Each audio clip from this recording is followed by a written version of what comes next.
Bueno, pues buenas tardes, Estella, buenas tardes a todas las personas que os hayáis conectado. Esta tarde voy a hablar de mí, pero no solo de mí, porque bueno, como ha dicho Tere, esto va a ser la mujer que mira a los hombres que hacen el diccionario.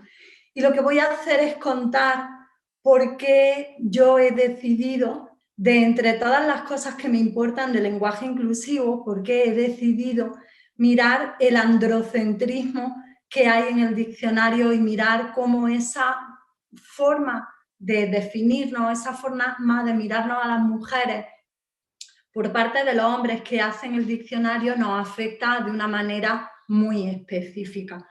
Porque cuando hablo del hombre o los hombres que hacen el diccionario, no me refiero solamente a esos hombres concretos que están en la Academia de la Lengua y que toman un montón de decisiones lingüísticas haciéndonos pensar que son decisiones naturales y que eso solamente se podría hacer así, sino que también voy a mirar a ese hombre que el sistema nos inocula dentro, no solamente a todos los hombres de la sociedad, sino a todas las mujeres y que hacen que nosotras también nos miremos en masculino.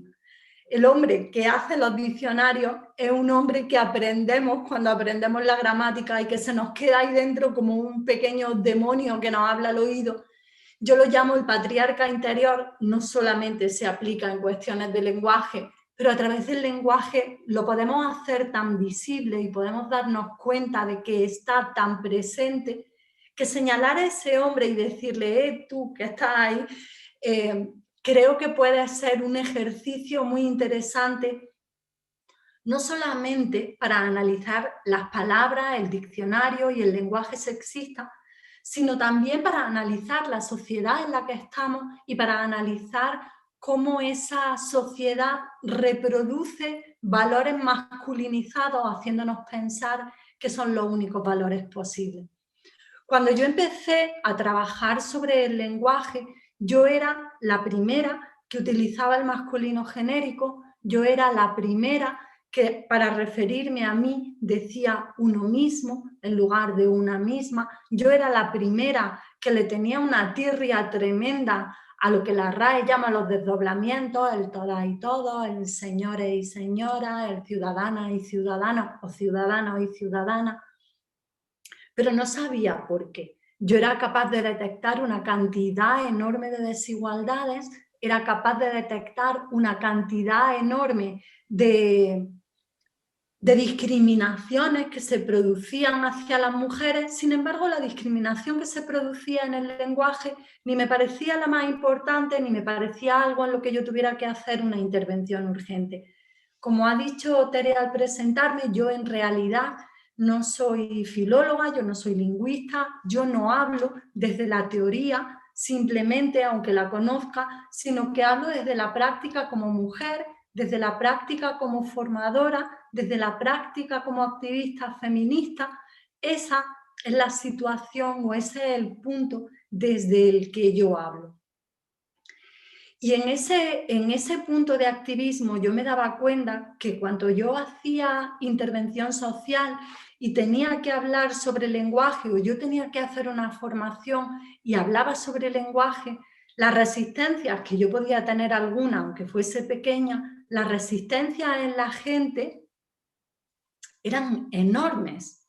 Mira que a veces cuando se habla de violencia de género, por ejemplo, siempre hay un grupo de gente que se siente muy enfadada. El tema de la violencia de género interpela a las personas y las enfada porque todo el mundo no comparte el mismo punto de vista, pero con mucha diferencia el lenguaje inclusivo enfadaba muchísimo más.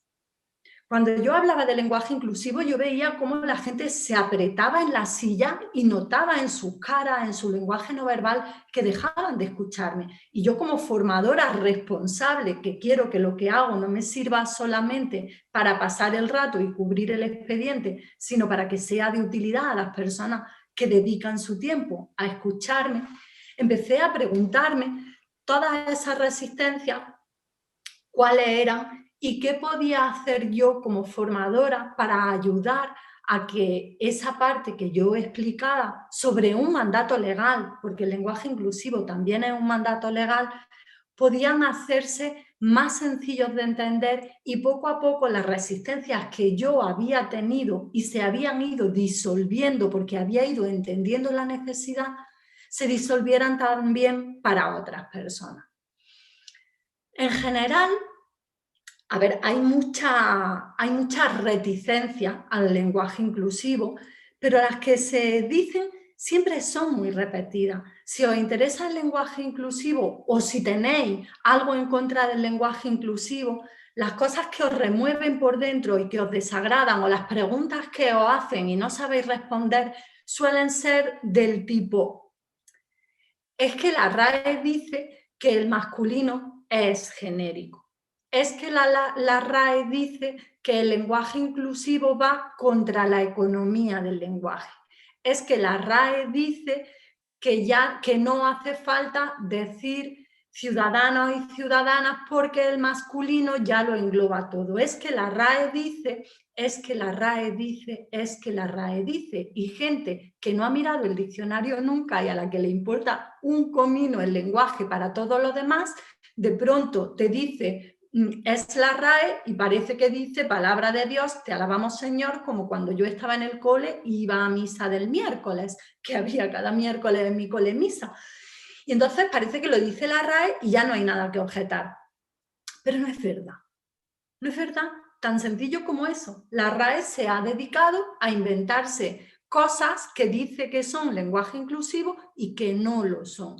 Pero es que además la RAE dice que todas nuestras propuestas y que cuando decimos que necesitamos cambiar el lenguaje para contribuir a cambiar la sociedad, lo estamos haciendo desde un punto de vista ideológico y que lo que queremos hacer es ideologizar el diccionario. Y aquí yo quiero ser súper clara y rotundísima. En otras cosas soy muy flexible, pero aquí sí que soy completamente hermética en mi postura. Y es que nuestra postura es subjetiva, y en eso la RAE tiene razón, pero en una postura subjetiva frente a la postura subjetiva de la RAE. Porque parece que cuando se dice que nosotras estamos haciendo aportaciones subjetivas, la RAE está haciendo aportaciones objetivas, pero no es verdad, porque lo que sucede con el lenguaje también está cargado de ideología, con el lenguaje oficial también está cargado de ideología, solo que está cargado de una ideología machista, que por ser tan presente nos parece la normal, la natural y como si no hubiera otra. Como ese chiste de los peces que están en el agua y pasa un pez más viejecito y le dice a los pequeños: ¿qué? ¿Estáis mojados? Y el pequeño dice: ¿mojado? ¿Ese hombre de qué habla? ¿O ese pez de qué habla? Si te pasas la vida en el agua no sabes si estás mojada o no estás mojada, porque el agua es tu medio natural. Cuando estamos en un medio natural que es el machismo es lo que hay por todas partes, es lo más habitual y lo naturalizamos. Pero eso no quiere decir que sea natural, simplemente quiere decir que lo hemos aprendido como natural. Y con el machismo en el lenguaje pasa igual. No es objetiva la posición de la RAE, no hay una neutralidad que se nos ofrezca. El masculino no es genérico. Fijaos si son importantes las palabras, y esto lo digo siempre, pero es que no me canso de repetirlo. El masculino se utiliza como genérico. Lo que es no se puede cambiar, pero lo que se usa de una manera sí se puede utilizar de otra.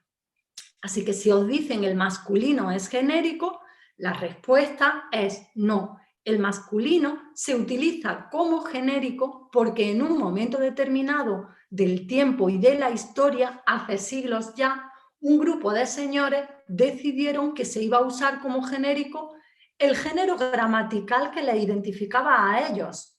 Porque claro, no iban a decir que el género gramatical que representaba a la humanidad era el de las mujeres. Si pensaban que las mujeres éramos un cero a la izquierda, no podíamos entrar a la academia y no teníamos nada que hacer ahí. Así que ese primer argumento de que es que el masculino es genérico, no es cierto. Cuando lo digan, y además eso lo reconoce la academia, que el masculino es el género no marcado, pero eso no quiere decir que sea genérico, no quiere decir que sea neutro, que muchas veces a mí me dicen, es que el masculino es el neutro del español. No. En español hay neutro y el neutro está en algunos determinantes, en lo, en esto, en aquello, que generalmente se refiere a cosas, no a personas. Así que no hay un neutro que nos podamos aplicar a las personas. Y el masculino genérico lo que hace es contribuir a la invisibilización y a la subordinación de las mujeres, porque nunca sabemos si estamos o no estamos. Así que no es genérico, se utiliza como genérico. Esa otra cosa que tanto dicen de la economía del lenguaje, que parece que es una regla matemática que tuviéramos que cumplir sí o sí, es que va contra la economía del lenguaje. Hasta que se empezó a hablar de lenguaje inclusivo, algunas de las personas que estáis aquí, ¿habíais escuchado hablar a lo largo de toda vuestra vida escolar o de toda vuestra vida académica, excepto si os dedicáis a la filología o a la lingüística o a la gramática? ¿Habíais escuchado alguna vez hablar de la economía del lenguaje? ¿Os la enseñaban con el abecedario, con las preposiciones? ¿Os la enseñaban con los acentos y las tildes? ¿Os habían hablado de economía del lenguaje alguna vez? No. Y sin embargo, en cuanto aparece el lenguaje inclusivo, alguien decide que la economía del lenguaje estaba ahí. Y os voy a explicar lo que es la economía del lenguaje.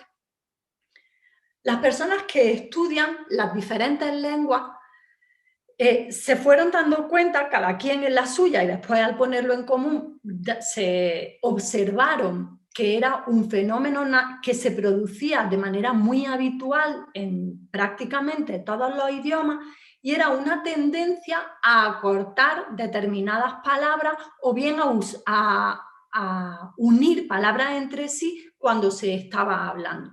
Por eso en inglés o en francés o en otros idiomas hay apóstrofes, porque hay letras que han desaparecido a fuerza de no decirlas. Esa manera o esa tendencia, no sé si natural del lenguaje o natural de las personas por acelerar el habla, fue a lo que en un primer momento se le puso el nombre, para reconocerlo, de economía del lenguaje, porque era algo que pasaba muy habitualmente.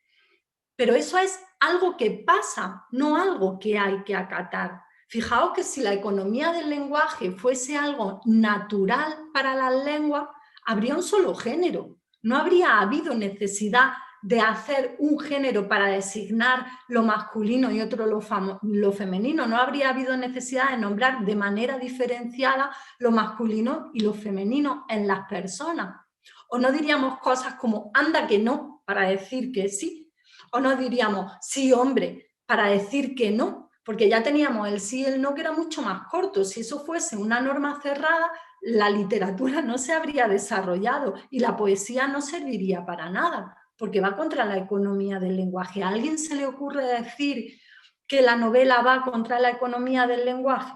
No. Tampoco se le ocurre a la RAE decir que va contra la economía del lenguaje la expresión subir hacia arriba o la expresión bajar hacia abajo, que toda la vida se ha tomado como un chiste y resulta que la RAE las admite.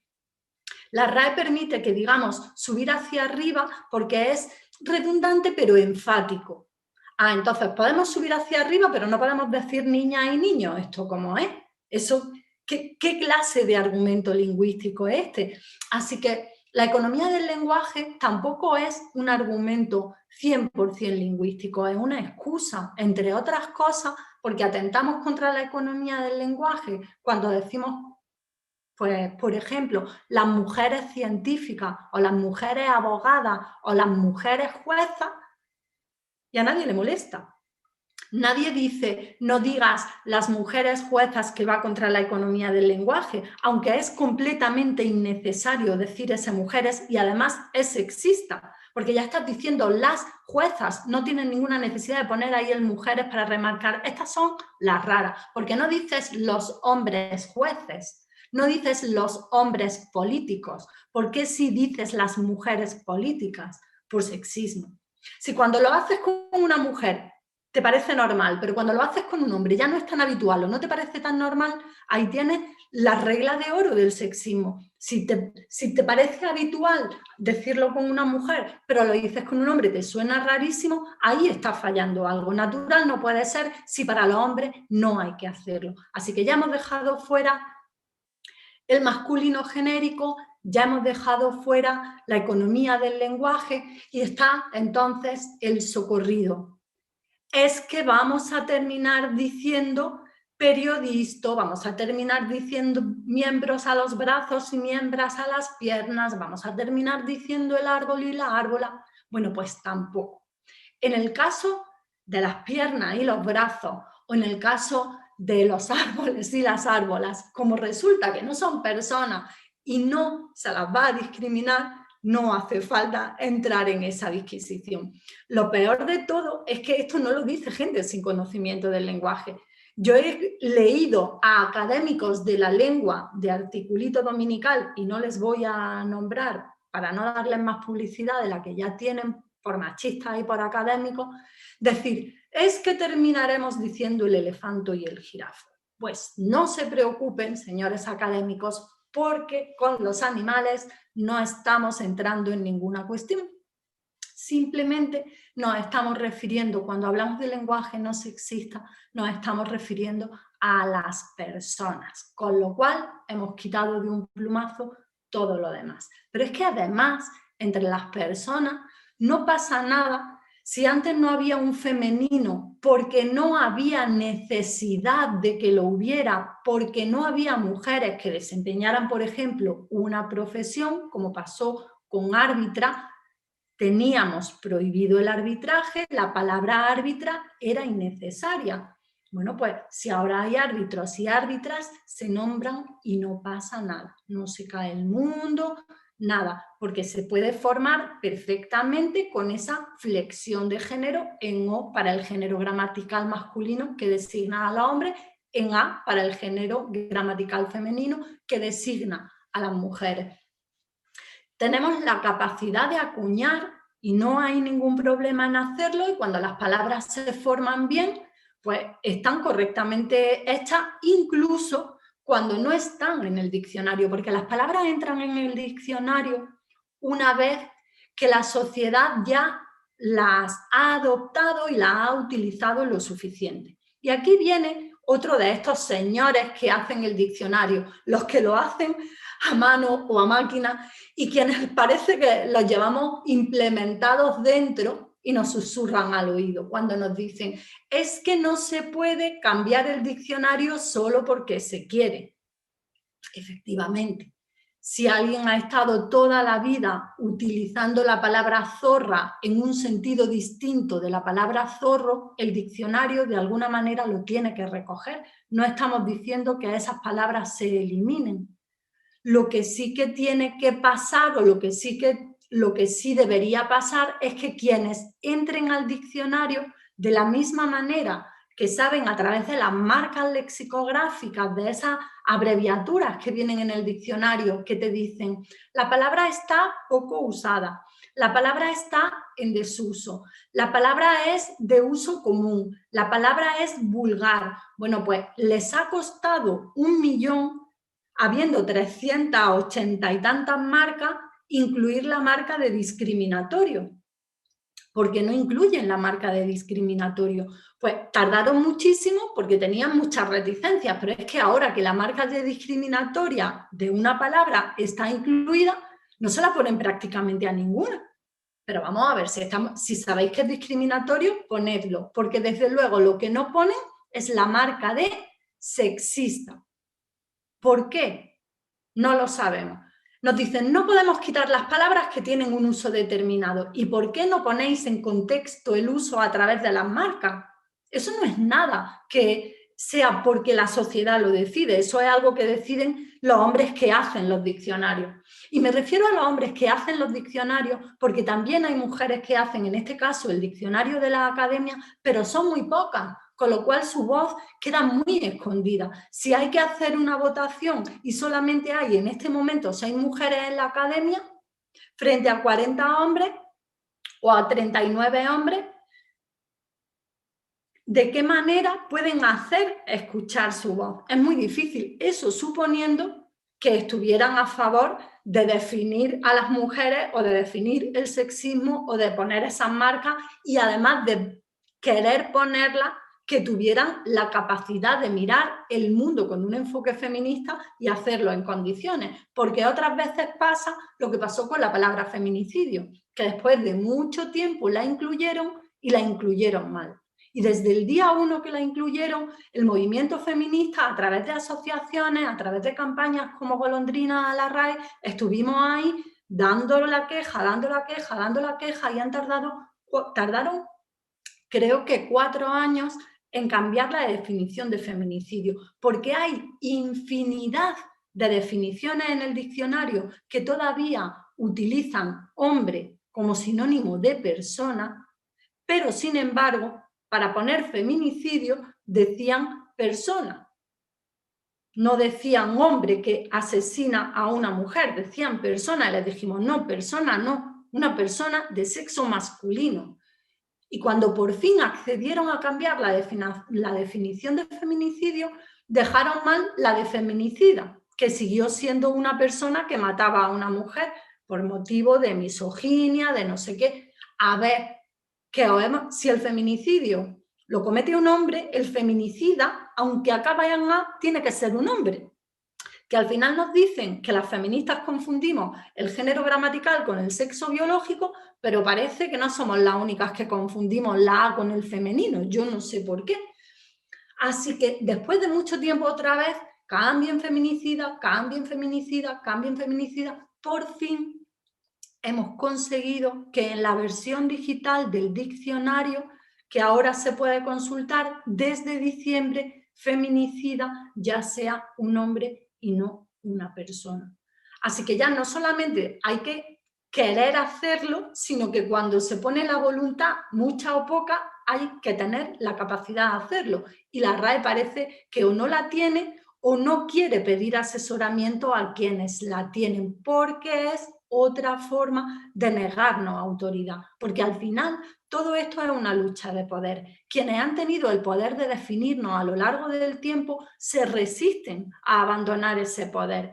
Y cuando no tienen más remedio que introducir una palabra, porque como nos dicen, las palabras solamente entran en el diccionario cuando su uso se ha consolidado, no pueden entrar porque lo pidan las feministas.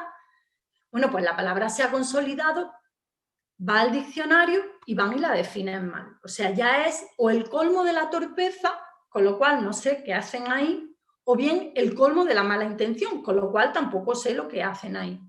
Pero es que aquí hay otra doble trampa, y es, si nos dicen que no entran las palabras en el diccionario porque queramos, sino porque tiene que consolidarse el uso y tienen que comprobar que la sociedad ya ha adoptado esas palabras y las está utilizando, ¿por qué nos dicen que no usemos algunas expresiones?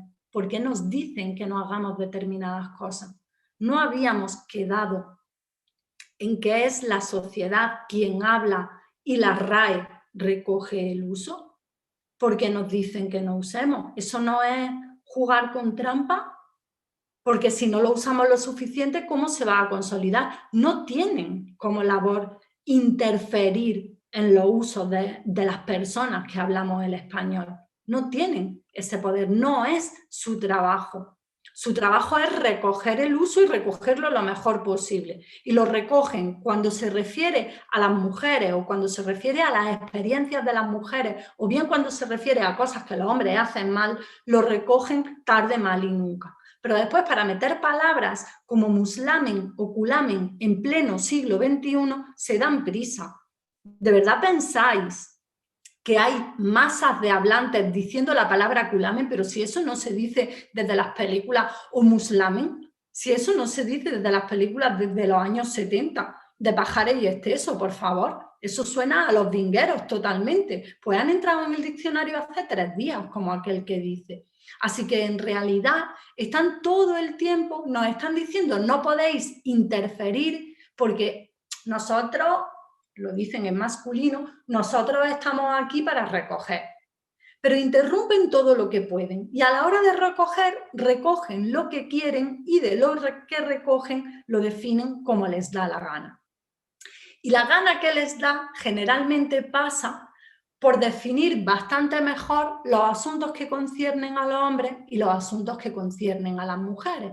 Por ejemplo, contaba el otro día, porque ha sido una definición de estas que han entrado en el mes de diciembre y claro, al revisarla, no te las dicen todas tampoco, porque aquí van a la chita callando. Cuando proponemos cambios que al final se asientan y tienen que incluir, no dicen estos cambios han sido propuestos por el movimiento feminista, los recogemos con toda la alegría y muchas gracias por hacernos el trabajo más fácil o por hacernos el trabajo directamente.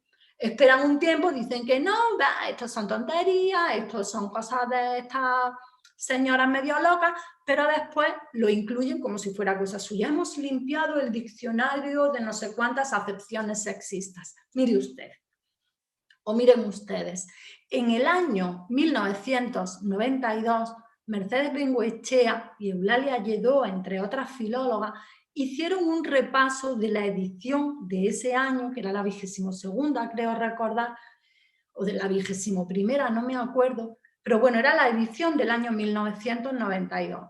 Hicieron un repaso de una selección de palabras del diccionario y entre ellas hicieron recomendaciones para mejorar unas 2000 y pico palabras sexistas. ¿Os podéis creer que desde 1992 hasta diciembre de 2020 todavía no se habían cambiado esas 2000 y pico palabras en su totalidad? Algunas habían cambiado a los 5, a los 10, a los 15 años, que no es que lo hicieron enseguida.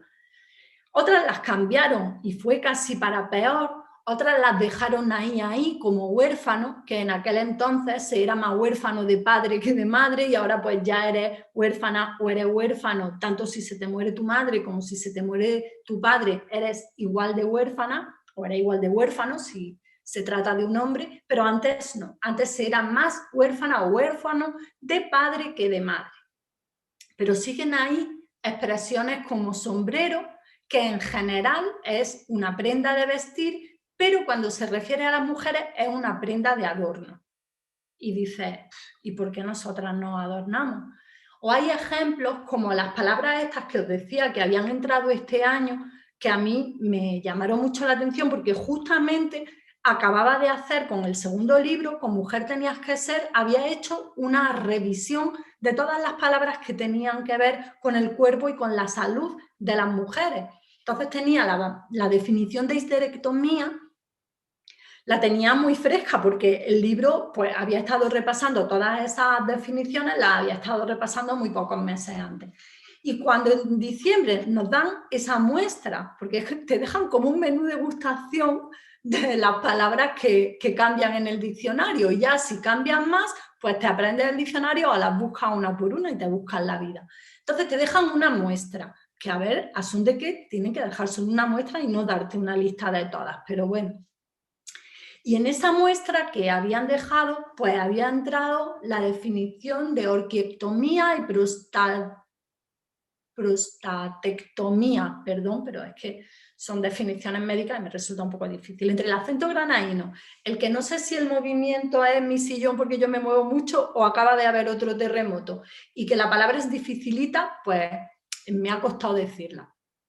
El caso es que tienen la misma terminación, estas dos palabras que acaban de entrar en diciembre de 2020, tienen la misma terminación que histerectomía, ectomía, que significa ablación quirúrgica. Entonces, la histerectomía es la extirpación, según dice el diccionario, os lo estoy diciendo de memoria, pero es prácticamente así, pero lo podéis confirmar por si la memoria me falla, es la extirpación del útero. No hace falta que te dé más aclaración porque ya la propia terminación de la palabra te dice que es una ablación quirúrgica. Entonces tú sobreentiendes que es una extirpación mediante ablación quirúrgica del útero. Pero cuando entran el útero, esa cosa de señoras, pero cuando ya entran cosas de señoros, pues le tienen que dar un pequeño matiz diferenciador porque sus cosas son sus cosas y ¿cómo las van a definir de cualquier manera? Así que cuando definen orquiectomía, dicen que es la extirpación quirúrgica de... ahora no me acuerdo de la palabra adecuada, pero bueno, la extirpación quirúrgica de una de sus gónadas. No lo dice así, pero como lo diga, no sé si dice testículo o qué, pero te dicen extirpación quirúrgica. Da igual que sea redundante, da igual que vaya contra la economía del lenguaje, da igual que ya te lo diga la terminación y te vas a prostatectomía, joder con la palabrita, yo ya voy a buscar otro ejemplo. Si te vas a prostatectomía, también te dice que es la extirpación quirúrgica de la próstata.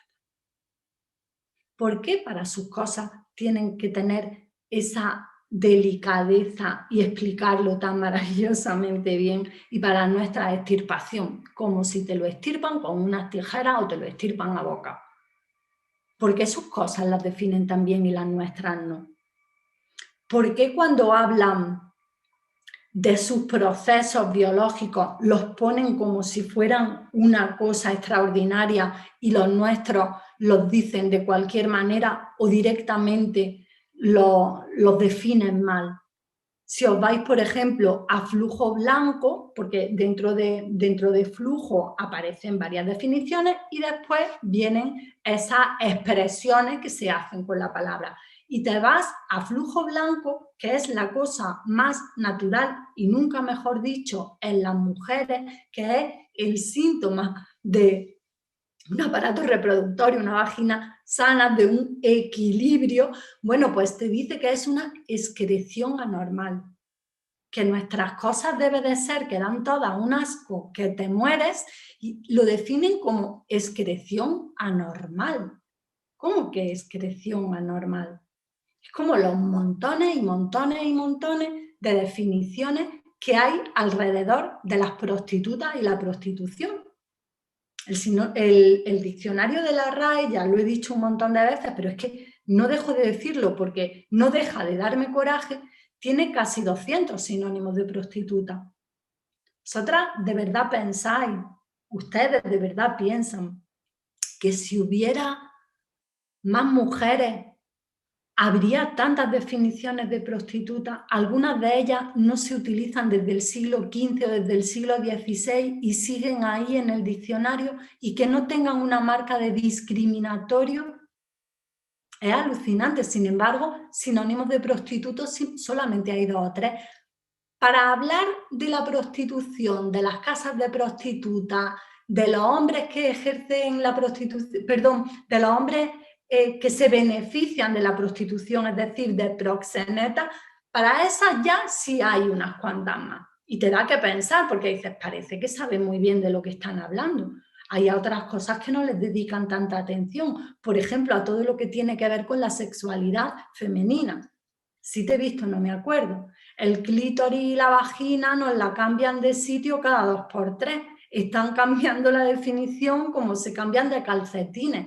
¿Quiere usted hacer el favor, quieren ustedes hacernos el favor de dejarnos ya los clítoris y las vaginas ahí quietecitos y dedicarse a quitar el sexismo del diccionario? Bueno, pues parece que los hombres que hacen el diccionario no acaban de tener ganas de definirnos en condiciones. Y no lo hacen por cuestiones lingüísticas. Y cuando hablamos de lenguaje no sexista, a veces se nos va la cabeza pensando, porque nos empujan a ello, no se nos va la cabeza de locura, sino que se nos va la idea, o pensamos, identificamos, sería más adecuado decir que se nos va la cabeza, no es muy correcto para lo que quiero decir, identificamos el lenguaje no sexista con el desdoblamiento, o lo que la RAE llama el desdoblamiento, que a mí me parece que desdoblar nada monada, pero lo identificamos con la flexión de género femenina y masculina, lo identificamos con hablar en femenino, lo identificamos con una arroba, lo identificamos con una X, lo identificamos ahora, si acaso, con una E, que son algunas de las últimas propuestas no ya de lenguaje no sexista, sino de lenguaje inclusivo. pero no pensamos en todos los matices que hay detrás de las palabras que decimos y de cómo el lenguaje es una enorme herramienta de poder que se utiliza desde la más tierna infancia para poner a las mujeres en su lugar. Y que el masculino genérico no es ni más ni menos que la versión gramatical del calladita está más bonita, porque han sido hombres quienes han decidido que ellos van a representar al género humano. Y lo representan hasta tal punto que cuando se descubrió el genoma humano pasaron muchos años antes de que se analizase el genoma de una mujer.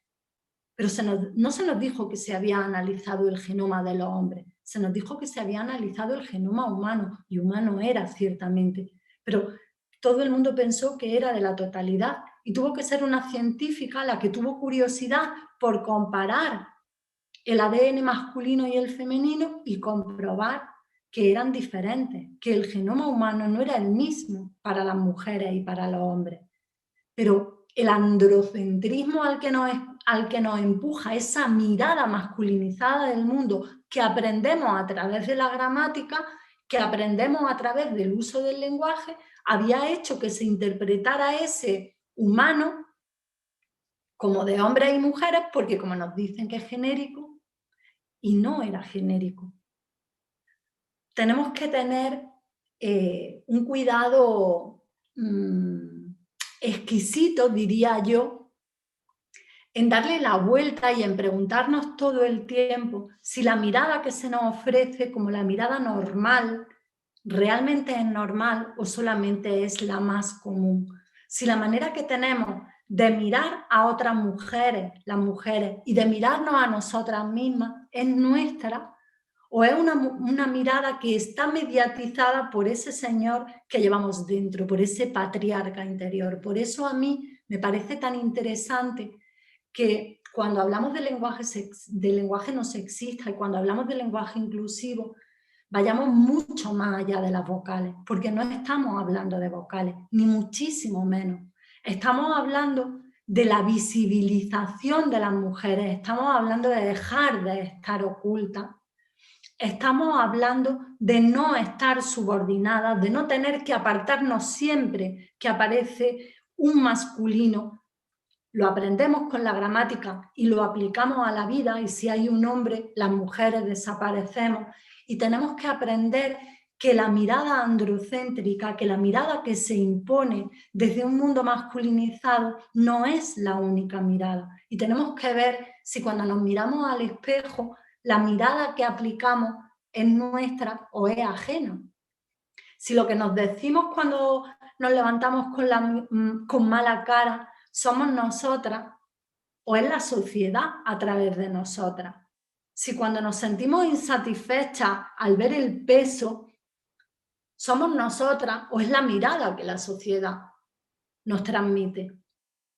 Porque todas las expresiones que se utilizan para sancionarnos a las mujeres, que se nos dicen desde que somos pequeñas, las canciones que cantamos cuando estamos jugando en el patio del cole, o yo cuando saltaba la comba, el otro día contaba en Soria que yo he cantado con toda la alegría y toda la energía infantil la canción de Antonio Retoño, Mató a su mujer, que tiene muchas versiones y puede ser Antonio Retoño, puede ser Toño, puede ser 20 nombres distintos, y hay quien mató a la mujer, hay quien no la mató pero la escondió, a veces la hace morcilla, a veces la hace chicharrón, pero es Antonio Retoño, mató a su mujer, la hizo morcilla y la puso a vender. Y eso lo he cantado yo porque era una canción infantil, y naturalizas el que a las mujeres las maten sus maridos pues de la forma más común, porque es que es una canción infantil. Y dice, al pasar la barca, me dijo el barquero, las niñas bonitas no pagan dinero, y un señor barquero diciéndole a una niña pequeña lo que quiera que sea, o un piropo, pues también te parece normal, y después, oye, pues a mí no me molesta un piropo si es bueno, ya, pero es que no tienen que hablarte como si fueran mobiliario. Ahí vamos otra vez a lo del sombrero, que no somos prendas de adorno del espacio público, porque resulta que de la misma manera que si eres estupenda te dicen cosas muy bonitas, a la que no es tan estupenda de acuerdo al imaginario patriarcal y no se las dicen, se siente mal porque no se las dicen. Y hacer que te sientas mal porque no te están acosando por la calle ya es el colmo de la sujeción y el colmo de venderte una moto a la que no te deberías haber subido jamás. Y todo eso se nos enseña con palabras. Por eso cuando dicen, bueno, es que solo el lenguaje, hombre, si fuera solamente cuestión de vocales, igual hasta le daba la razón a alguien. Pero ya estáis viendo que no son las vocales.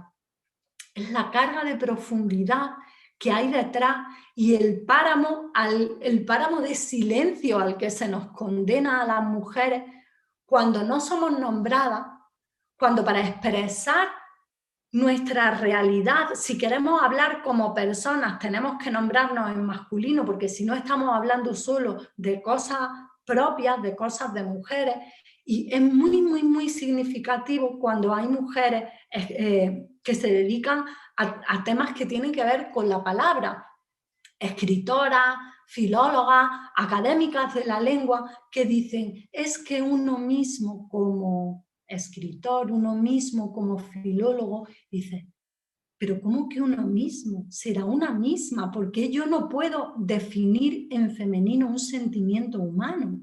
¿Por qué tengo que irme al masculino para definir lo humano? Pues eso pasa porque no nos han enseñado que tenemos el derecho a ser nombradas y a los niños sí se les enseña. Por eso automáticamente cuando hay un hombre cambiamos al masculino y ese mecanismo lo aplicamos a prácticamente todo. Y cuando nos dicen, no, pero es que eso no es tan importante, ahora hay cosas más importantes, es que como empecéis con esto vais a conseguir que venga a la derecha, es que como no sé qué, y resulta que las cosas de las mujeres, igual que el femenino gramatical, siempre pueden ser lo que se deja para después y después no llegamos nunca. Nos pasamos esperando el después y pasa un siglo y pasa otro siglo y pasa otro siglo y ahí nos quedamos esperando. Porque el lenguaje, a lo mejor en abstracto, no es sexista. Así, el lenguaje como esa capacidad que tenemos, pues no es sexista, pero su materialización sí la es, sí es sexista. Y esa concreción del lenguaje en idiomas concretos lo que hace es reflejar posiciones de poder concretas. Por eso hay tratados de paz que no se firman por una palabra. Por eso cuando se estaba firmando el Brexit, el decir salida o decir expulsión no era lo mismo. O el decir incorporación y el decir admisión tampoco es lo mismo. Las palabras son importantísimas, como ese es genérico o se usa como genérico. Así que yo creo que cuando empezamos a darnos cuenta de que todas llevamos dentro a uno de esos hombres que hacen los diccionarios, que se nos ha convertido en un patriarca interior tremendo, que hace que nos miremos con una mirada masculinizada, que nos hablemos a nosotras y juzguemos a otras mujeres como si fueran ajenas a lo que somos. Esa frase tremenda de es que lo peor es que es una mujer. ¿Por qué es peor? Me pregunto yo. ¿Por qué una misma actitud idéntica es peor si la hace una mujer? ¿Por qué tenemos que cargar sobre las mujeres una expectativa suplementaria? ¿O por qué intentamos hacer una frase empoderadora? Bueno, empoderadora, sí, intentamos, como lo intentamos no lo conseguimos, pero esa frase que circula mucho por ahí de mujer bonita es la que lucha. ¿Cómo que mujer bonita es la que lucha? ¿Os imagináis algún hombre empoderándose diciéndole hombre bonito es el que lucha y que él dijera ¡oh! Y nosotras, mujer bonita es la que lucha, 7.000 likes, 200.000 retweets. ¿Cómo que mujer bonita? Pero ¿desde cuándo la belleza ha sido un parámetro de nada que no sea patriarcal? ¿Quién ha dicho que tenemos que ser bonitas? El otro día me mandaban un meme que decía, ¿qué cuerpazo te hace ese cerebro? Y pillé un mosqueo. Digo, pero ¿cómo que el cerebro me hace un cuerpazo? ¿De verdad vamos a seguir reproduciendo para intentar alabar a las mujeres inteligentes, compararlas con un cuerpazo? ¿Qué cuerpazo? ¿El cuerpazo de las gracias de Rubens? ¿El cuerpazo de la maja desnuda de Goya? ¿El cuerpazo de quién? ¿De qué momento de la historia? ¿Definido por qué persona? Desde luego por mí no ha sido. Así que yo creo que lo más importante es darnos cuenta de cómo a través de pequeños mecanismos mentales, esos patriarcas que llevamos dentro, esos patriarcas interiores, se están manifestando todo el rato y pensamos que es nuestra propia voz, pero no lo es. De la misma manera que pensábamos que el masculino genérico nos representaba y no nos representa. Así que os invito, si eso es posible, a que analicéis la manera en la que os habláis, la manera en la que analizáis el mundo, para ver si esa manera de analizar el mundo está mediatizada o no está mediatizada por nuestra forma masculinizada, por nuestra forma androcéntrica de ver el mundo. Y cómo esperamos cosas suplementarias de las mujeres, cómo las nombramos de manera distinta, cómo se han empeñado en que siempre haya mujeres buenas y malas, unas y otras, las de divertirse y las de casarse, y cómo lo seguimos aplicando de una manera casi automática y sin darnos cuenta a los diferentes espacios en los que nos movemos, sean los espacios de trabajo, los espacios de activismo. Lo trasladamos sin pensar, porque se nos ha enseñado o hemos asumido la manera de estar en el mundo a través de una sociedad sexista en la que la forma de mirar, porque el poder es masculino, la forma de mirar es masculina, que se refleja en los diccionarios, y a mí me gustan mucho y me encanta analizarlos, y que es muy divertida cuando la ves en la RAE, aunque te cabrea a ratos, pero empiezas a mirar el diccionario y te da para muchas bromas, pero que no es tan divertida cuando empezamos a aplicarla a nosotras mismas y nos damos cuenta de que también nos afecta de manera personal. Ese hablarnos de cualquier manera, ese criticarnos por todo a nosotras mismas, ese exigirnos. Y lo mismo de lo peor es que es una mujer y piensa, lo peor es que he sido yo, que sé que no tendría que haberlo hecho, que sé que no tendría que sentirme culpable, que sé que no pasa nada si no me depilo, pero me da vergüenza y voy a depilarme, o que sé que lo que sea. Porque al final, con palabras nos enseñan una forma de ver el mundo, y es con palabras con lo que hablamos al resto de mujeres y con lo que hablamos a nosotras mismas. Así que ese primer paso que ya hemos dado, dándonos cuenta de que el lenguaje no sexista es importante, yo creo que por eso estabais aquí, tiene un paso siguiente, que sería el darnos cuenta cómo cuando hablamos de lenguaje no hablamos solamente de palabras, sino hablamos de una manera de estar en el mundo. Y así podremos analizar cuál es nuestra forma de estar en el mundo para poder adaptar nuestro lenguaje al mundo que queremos. Yo por mi parte he terminado, pero estaré encantada si dejáis alguna pregunta o alguna duda en el chat, lo miro inmediatamente y os respondo. Muchísimas gracias.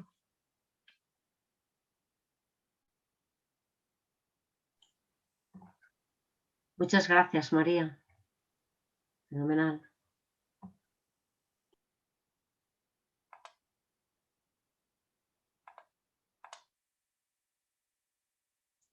Si alguien tiene algo, yo lo dejo, estoy leyendo el chat.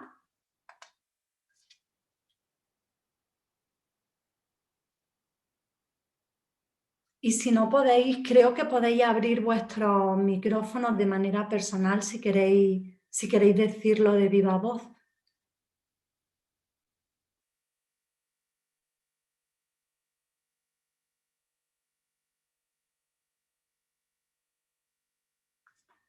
Mientras, con vuestro permiso, voy a dar un traguito. Yo quería preguntarte una cosita, María. Claro. La verdad que me ha encantado la síntesis que has hecho y vamos, que es súper atinada. Una cuestión así como que me surge es todo ese sector de la sociedad que desgraciadamente cada vez es más amplio, que les molesta todo lo que se está legislando en cuestiones de género, ¿no? Entonces, cuando tú les puedes decir, es que mira, utilizar el lenguaje inclusivo, ¿no? Por ejemplo, en los centros educativos, que yo soy profesora de secundaria, es que, y todavía tenemos muchos compañeros que son muy reticentes a utilizarlo. Entonces, cuando les dices, es que mira, es que la ley lo dice, tiene que estar en nuestras programaciones recogido, y entonces hay muchísima gente como que se sale de sus casillas porque, porque ahí es donde empiezan a hablar de la ideología de género, de la dictadura de género. Eso, ¿cómo lo ves tú, María? Bueno, eso, yo siempre digo que a una persona que me habla de ideología de género, yo es que ni le contesto, porque claro, que cuando tú estás hablando de derechos y alguien considera que los derechos son ideología, bueno, sí es una ideología, pero no es una ideología mala, entonces, ¿qué poco más puedes decir? Pero en este caso tenemos la suerte de que es un mandato legal. Y yo creo que la manera de entrar, y por mi experiencia, siempre es poco a poco. Y poco a poco no es decir, pues la ley lo tenemos que hacer, sino decir, bueno, pues podemos intentar buscar herramientas, porque el problema está en que la mayor parte de las personas a las que se les habla de lenguaje inclusivo automáticamente están pensando en algo que no es lenguaje inclusivo, piensan que va a estar desdoblando todo el rato, y yo creo que se pueden dar ejemplos o con la propia práctica se puede hacer ver que el lenguaje inclusivo es mucho más, que se puede utilizar el lenguaje inclusivo de una manera completamente correcta. Eso es muy importante. Hay maneras de usar el lenguaje inclusivo que son perfectamente correctas. Y de la misma manera que a alguien que habla mal el castellano en general, incluso utilizando masculinos genéricos, no identificamos eso como el total del idioma, no podemos identificar a alguien que usa mal el lenguaje inclusivo y que solamente está desdoblando todo el rato y usa una sola herramienta, no lo podemos identificar con el total. Entonces, en general, si hay gente que quiere razonar, porque con la gente que no razona no puede hacer nada, pero yo me he encontrado con que cuando tú lo explicas así, dices, vamos a ver, lo primero, todo lo que os voy a decir está admitido por la red. No vaya a hacer nada en contra. Y yo no te voy a decir lo que tienes que hacer, pero sí te voy a decir cómo puedes evitar determinadas discriminaciones. Y tú ya decides. Si quieres discriminar, discrimina, y si no quieres discriminar, no discrimines. Pero lo que yo te voy a decir es correcto gramaticalmente. Y casi nadie quiere reconocer que quiere discriminar. Entonces, cuando les das propuestas gramaticalmente correctas, ya solamente les queda una opción.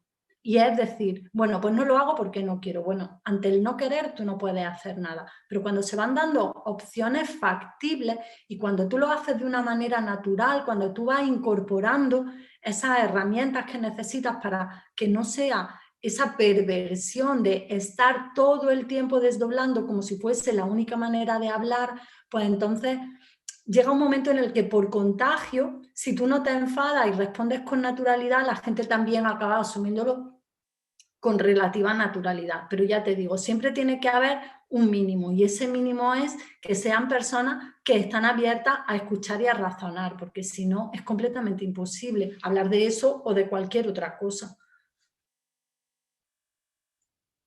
Muchísimas gracias, María, porque has respondido a mi pregunta. Vamos, muchas gracias por todo, por De ese... nada, que es lo más habitual, o sea, es lo que más pasa, ¿no? La gente que, yo digo la gente que aprieta el culo en la silla cuando hablas de lenguaje inclusivo, que ya ves que automáticamente dejan de escuchar. Por eso muchas veces tenemos que ser absolutamente estrategas. A mí no me parece mal tener estrategia, lo digo desde ya. Tenemos que ser muy estrategas para saber qué queremos conseguir.